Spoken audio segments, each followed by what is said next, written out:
سرکار غوث پاک رضی اللہ تعالیٰ عنہ کا اپنا فرمان یہ قصیدہ غوثیہ کے اندر ہے کہ درست العلم حتی صرت قطبہ، واہ کیا بات ہے، میں علم پڑھتا رہا، میں علم پڑھاتا رہا حتیٰ کہ قطب بن گیا۔ واہ کیا بات ہے، دراسہ پڑھنا بھی ہوتا ہے، دراسہ پڑھانا بھی ہوتا ہے، درس لینا بھی ہوتا ہے، درس دینا بھی ہوتا ہے، تعلیم و تعلم دونوں اس کا صورتیں مطلب یہ ہوا کہ سرکار غوث پاک رضی اللہ تعالیٰ عنہ تعلیم و تعلم میں رہے حتیٰ کہ قطب بن گئے۔ واہ کیا بات ہے، اور پھر یہ آپ کے جو سکھانے کا سلسلہ ہے اس کی نوعیت اتنی منفرد ہے، اتنی منفرد ہے۔ سبحان اللہ، آپ اپنے علم کے بارے میں فرماتے ہیں، آپ کا علمی مقام کیا تھا، اس کا صرف اس سے اندازہ لگا لے کہ آپ نے ایک جگہ فرمایا ہے کہ اللہ تعالیٰ نے میرے اوپر علم لدنی کے 70 دروازے کھول دیے۔ اللہ اکبر، علم لدنی کے 70 دروازے کھول دیے۔ ایک بھی کھل جائے تو کہاں سے کہاں پہنچا دے۔ ہاں، لیکن دروازہ کتنا بڑا؟ فرمایا کہ ہر دروازے کی چوڑائی آسمان اور زمین کے برابر۔ اللہ اللہ سبحان اللہ، تو علم کا ایک چھوٹا سا دروازہ بھی کسی کو مل جائے نا جی، تو وہی پوری زندگی کے لیے کافی ہوتا ہے۔ اور سرکار غوث پاک فرماتے ہیں کہ خدا نے میرے دل پہ علم لدنی کے 70 دروازے کھول دیے، جس میں ہر دروازہ آسمان و زمین کے برابر ہے۔ سبحان اللہ سبحان تو اب وہ جو آسمان و زمین کے برابر دروازہ جس سے علوم کی آمد ہو رہی ہے، جس سے علوم کی آمد ہو رہی ہے، سبحان اللہ، اور دروازہ بند نہیں ہوا، صحیح، کھل گیا سو کھل گیا، کھل گیا، اور آمد جاری ہے تو جاری ہے۔ واہ، تو اب سرکار غوث پاک رضی اللہ تعالیٰ عنہ کا علمی مقام صرف اس علم لدنی کے اعتبار سے کیا ہوگا، آپ اس کا اندازہ لگا لیں۔ اور اسی لیے دل کے بارے میں کہا جاتا ہے، کیونکہ علم کا محل جو ہے وہ دل ہے، معرفت دل کو حاصل ہوتی، علم دل میں جو ہے وہ جمع ہوتا ہے، علم اور معرفت دل میں آتے ہیں، اور دل کی جو وسعت ہے اس کے بارے میں صوفیہ کرام فرماتے ہیں کہ عرش الہی کے برابر ہے۔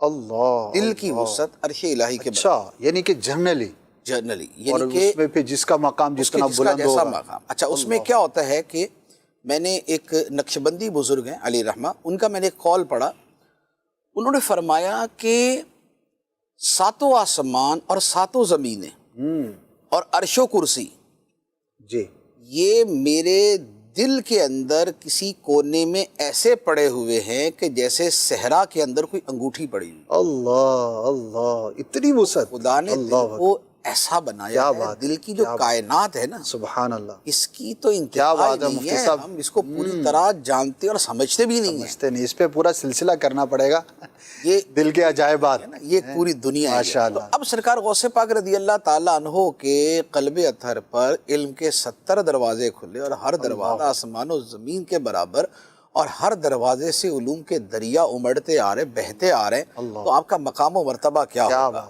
یہ ہے علم لدنی اور علم باطن۔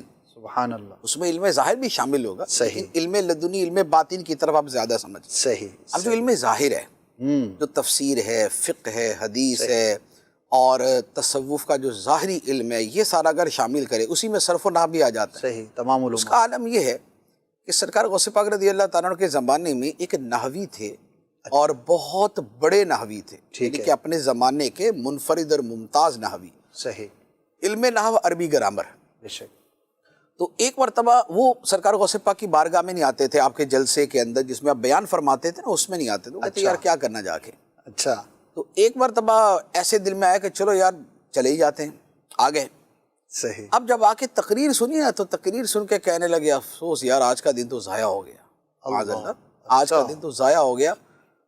نارمل جو سمجھنے سمجھانے کی باتیں ہیں وہ ہی نا، تو بہت عالمانہ قسم کا آواز نہیں ہوا، اچھا، کیونکہ سرکار غوث پاک تو عوام کو مخاطب کرتے ہیں نا، تو عوام میں اب 10,000 20,000 40,000 25,000 ہے، تو اب ان کو کیا نحو پڑھائے اور کیا ان کو صرف پڑھائے، ان کو تو اللہ رسول کے خوف خدا کی بات اسی طرح کی کرنی ہوتی۔ بالکل۔ اب وہ جو نحوی تھے انہوں نے کہا یار آج کا دن تو ضائع ہو گیا۔ اچھا، اب وہ نحوی کہتے ہیں کہ جیسے میرے دل میں یہ خیال آیا، سرکار غوث پاک نے منبر سے میرا نام لے کے مجھے کہا ادھر میرے پاس آ کے بیٹھ، پھر تجھے بتاتے ہیں نحو کیا ہوتی ہے، اللہ اللہ، تجھے نحو کے اندر سیبوے کے برابر بنا دیں گے۔ اللہ اکبر، سیبوے جو ہے جو علم نحو کا امام ہے، فرمایا تجھے اس کے برابر بنا دیں گے، تو آ کے بیٹھ۔ تو اللہ اکبر، یہ نحوی کہتے ہیں کہ میں نے تو فوراً توبہ کی، یا اللہ میری توبہ، میں دل میں کیا گمان کر رہا تھا اور کیا گمان لے کے آیا۔ اللہ اکبر، اس کے بعد سرکار غوث پاک کی بارگاہ کے اندر آپ بیٹھ کر پھر آپ نے علم حاصل کیا. سبحان اللہ. اچھا سرکار غوث پاک رضی اللہ تعالیٰ عنہ کی جو شاگردوں کی تعداد ہے, جی آپ جس سے علم کا اندازہ لگائیں گے, بے شک آپ کے جو شاگردوں کی تعداد ہے وہ 1,00,000 ہے. 1,00,000 شاگرد, آپ کے طلباء کی تعداد 1,00,000 ہے. اور اس زمانے میں جب کہ آبادیاں اتنی زیادہ نہیں تھیں.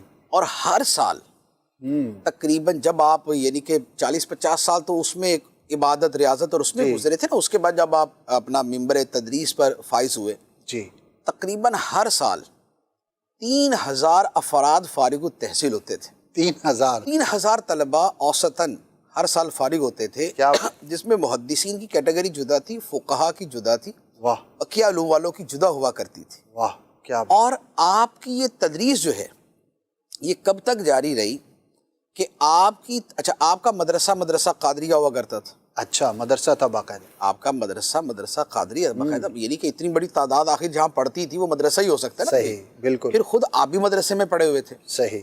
اچھا اب آپ نے کب تک تدریس کی؟ آپ کی جو عمر مبارک ہے وہ 90 سال سے اوپر ہے. جی 90 سال سے بھی آپ کی ماشاءاللہ آپ نے زیادہ عمر پائی ظاہری حیات. جب آپ 90 سال کی عمر کے تھے, حنبلیوں کے ایک امام ہیں, امام ابن قدامہ المقدسی. اچھا حنبلی فقہا کے بہت بڑے فقی پائے کے عالم, اور ان کے ائمہ میں آپ کا شمار ہوتا ہے. آپ سرکار غوث پاک جب 90 سال کے تھے, اس عمر میں آ کے انہوں نے سرکار غوث پاک سے علم سیکھا تھا. اللہ اکبر, کیا بات ہے. زندگی بھر یہ علم سیکھنے والے اس لیول کے آئے. حدیث والے اپنے اعتبار سے آتے تھے, تفسیر والے اپنے اعتبار سے آتے تھے. فقہ کے اندر یہ ہوتا تھا کہ شرق و غرب کے اندر فقہ حنبلی اور فقہ شافعی کے اوپر آپ فتوے دیا کرتے تھے. اچھا دو فقہ کے اوپر آپ فتوے دیا کرتے تھے. پھر نحو کا تو آپ نے جی آپ نے نا کہ وہ تو علوم عالیہ میں سے جی کہ جو تیسری کیٹیگری بنتی نا کہ علم معرفت اور پھر علم ظاہر میں علوم اصلیہ اور علوم عالیہ یعنی فرعیہ وہ بنتی, اس میں چلے جاتے. اچھا اسی طرح علم الکلام, عقیدے کا علم, عقیدے کے علم میں شیخ شہاب الدین سہروردی رحمۃ اللہ علیہ جو سلسلہ سہروردیہ کے پیشوا ہیں, بے شک, یہ فرماتے ہیں کہ مجھے علم الکلام عقیدے کا علم پڑھنے کا بڑا شوق تھا. میرے چچا ایک مرتبہ مجھے سرکار غوث پاک کی بارگاہ میں لے گئے اور جا کے فرمایا کہ یہ میرا بیٹا جو ہے یہ علم الکلام میں لگا رہتا ہے اور یہ دوسرے علوم کی طرف توجہ نہیں دیتا. صحیح. تو سرکار غوث پاک رضی اللہ تعالیٰ انہوں نے سینے سے لگایا اور لگا کے جب ان کو ہٹایا تو جو علم الکلام تھا وہ سارا محو ہو چکا تھا. اللہ اکبر, یعنی جو پڑھا تھا سارا ختم مٹ گیا. اب ان کے دل میں بڑی ایک افسردگی ہوئی کہ بھئی اتنی محنت سے اتنی کتابیں پڑھی, یاد کی اور علم حاصل کیا اور یہ سارا ہی جاتا رہا. سرکار غوث پاک نے دوبارہ جب سینے سے لگایا تو پھر جو علم کا دریا منتقل کیا اور جو ان کے قلب کو روشن کیا, اور آج تک جاری ہے. علم العقائد اور کیا اس میں علم تصوف اور کیا چیزیں ہیں, تو وہ ان کی کتابیں پڑھ کے اور ان کے ملفوظات پڑھ کے دیکھ لے پتہ چل جاتا.